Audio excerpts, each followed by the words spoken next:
Okay, so for my project, I'm doing race and inequality and discrimination in the workplace. So basically, most of my participants are from Nigeria, but my one friend in here is from America, and I drew inspiration from this topic from the readings that we did in class. So the three readings are The Bridge Called My Back, More Things Beautiful Than Beyonce, and with More Things Beautiful Than Beyonce, there was this one poem that was really intrigued by. It's called Hottentot Venus, and in it, the author basically writes about how she, even if she could be a black woman making money, and it's at the same time she appreciates the money, but she wants the power to be able to make executive decisions, to be able to do things that all the male people in her workplace would do. Like the decisions they make is ultimately up to the men. So she basically was trying to say that even if she has a pussy, that she's strong, and she's an independent woman that can make decisions in regards to but when it comes to work. So she can make executive decisions in a male dominated place. It doesn't mean anything. So basically that's how I took that and drew inspiration with my friends. For instance, with Tenny Adiola now, in her interview, how she spoke about how people, when she walked into meetings for Slash by Tia, people wouldn't want to take her seriously because she's young, but she's also a black woman. People were always asking her where the boss was, but it was her. So it was with that too, I was just wow, she had told me that before, so I was wow, I need to make her expand more on how that affected her in her workplace and stuff.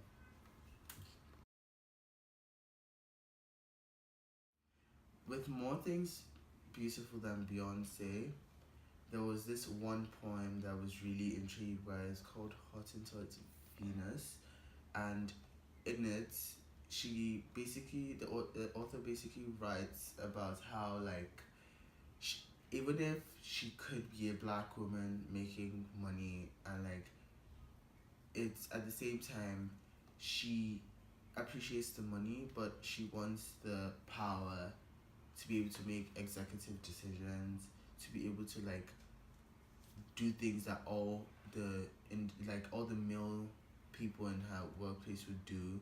The decisions they make is ultimately up to the men. So she basically was trying to say that even if she has a pussy, that she's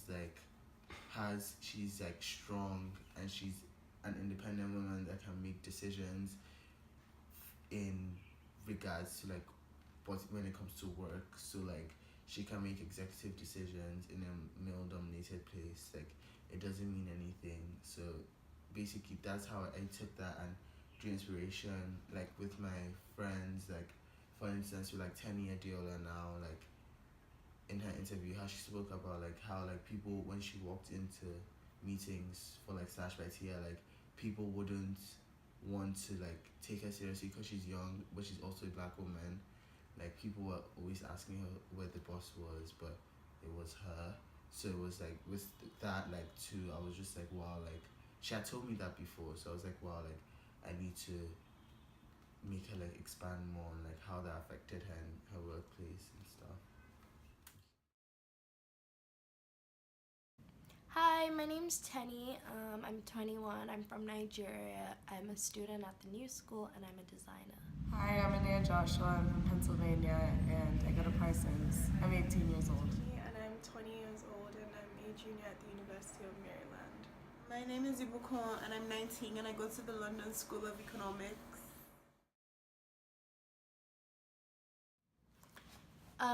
To me, feminism is, I won't necessarily say women fighting for, the same equal rights as men, but more so women fully stepping into their power and, you know, the idea of being a woman, or, you know, your gender being female not being a factor regarding your workplace, regarding how much you get paid, regarding what you choose to do in life, regarding everything. Is the equality of the sexes so that men and women have the same rights, because men have always had more than us. It's equality between like males and females in like every aspect of life. I think that's what feminism is to me. Feminism is equality of the sexes. Is when both genders are treated the same in every aspect. I'd say the difference between Nigerian and American feminism is that Nigeria has a very, very, very long way to go. America, you know, we are seeing some progress, and people do have freedom of speech. You know, people are really out here fighting, but, you know, Nigeria is just still has a very long way to go, still very much male dominated by male figures who believe that women are secondary to them. So I'd say it's drastically different, and as far as Nigeria goes, there's a lot of work to be done. The difference between Nigerian and American feminism is that in Nigeria we definitely need feminism more, and it's becoming like more popular among like young girls who like get to go to school in like different countries. So I think we're seeing a rise in feminism, and in America it's like a huge surge that's going on right now, but it definitely still needs a lot of work. Nigeria, our culture, the things that we've learned in our culture are basically against feminism, like but now it's more, people are more aware of what feminism are. Women are standing up for themselves and their rights and trying to just do better for themselves. Whereas in America, it's more widespread, it's more common, and like it's almost like it's a taboo to not be a feminist in America, but then it's vice versa here. If you're a feminist here, like you get looked up, you get bashed, looked down on, and Getting jobs has been a struggle for me, having a name like Anea, since it's very ethnic. It's not like a normal American name, so a lot of jobs have just passed me through instead of giving me a chance to interview. discriminated against in the workplace because of my name, like because of how hard my name is to pronounce. People would just be like, they rather not. Like also because I'm Nigerian as well. When people hear "oh" in Nigerian, they just get like a negative thoughts, or like This was where I saw intersectionality come into place. So being black and being a woman, like it was hard to compete against my white straight male counterparts. In the work I've done, yes, I've definitely been discriminated against, not even as far as running my clothing line, just even before that, working in a fashion house, being very junior and being a girl. There were definitely days where it was like, I mean, you're working in fashion, you're expected to look good, so there were definitely days where it was like, why aren't you wearing makeup today? Are you sick? You know, is something going on? And then as far as, you know, running my brand, still very much so, yes.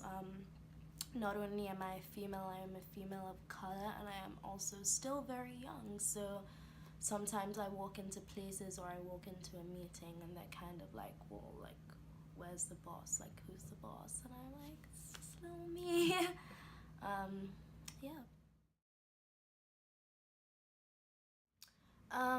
As far as being belittled for being a feminist,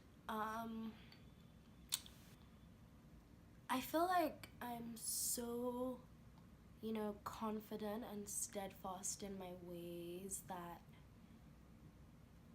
there's no room for me to be belittled, because I guess it's something I've never experienced. Perhaps it's something I just, don't allow, full stop. But In high school, my peers would make fun of me for saying that I was a feminist because being a strong black woman intimidated them. Yes, I have been belittled as a what? Belittled by even my parents. My dad is like, oh, yeah, it's because of your feminism that you don't come and carry my briefcase when I get back from work. And my mom is like, oh, you need to learn to cook for your husband. And it's like, he'll cook if he needs to eat. Why do I need to cook for him?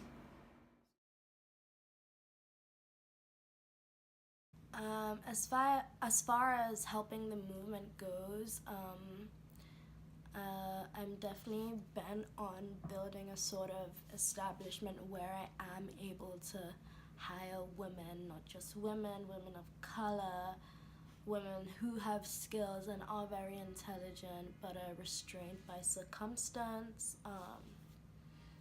Just like building this force of like powerful women.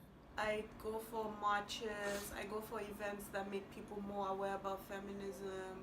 I talk to people about feminism.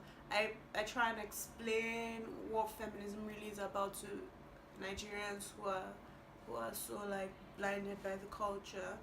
And if I have children, I plan on raising them as feminists, regardless of their gender. By like voicing your opinions, I believe there's power in your voice, and also like helping other people voice their opinion in a place like Nigeria. So a lot of women are given the opportunity to be great.